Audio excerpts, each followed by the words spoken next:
The reason why I almost ended my life on the Brooklyn Bridge was because 20 years ago, I played Jar Binks in Star Wars. I faced a media backlash that really made me feel like my life was over.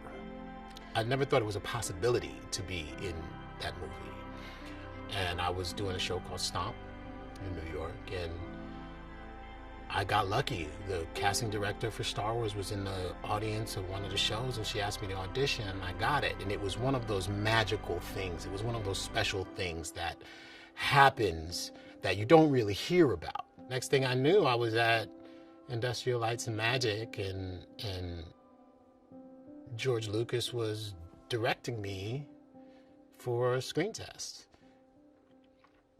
I loved the work. And throughout my life, I've always wanted to be one of those actors that disappeared into roles. Jar Jar was that times 100, because I could literally disappear into Jar Jar.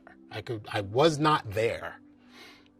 And that to me was just the height of the art form.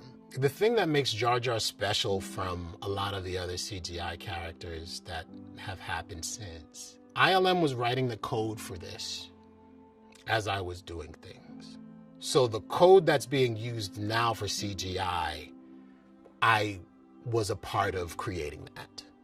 And on set, everybody was like, oh, this is gonna be great. This is amazing. And get ready to be a star and all that. And I believed it, you know? And as a 24-year-old young actor, looking at your career and looking at your future, the best thing to feel is, all right, here we go. This is gonna open the doors to so many different things and so many different opportunities. Then the movie came out. And there was just so much hate and venom and anger directed at me. And I took it personally. And a lot of times, you know, I hear people say, we're not talking about you, we're talking about Jar Jar. We're talking about me. I put a lot of me into that work. And if you talk to any artist, and you talk to any artist who really cares about their work, you're talking about them.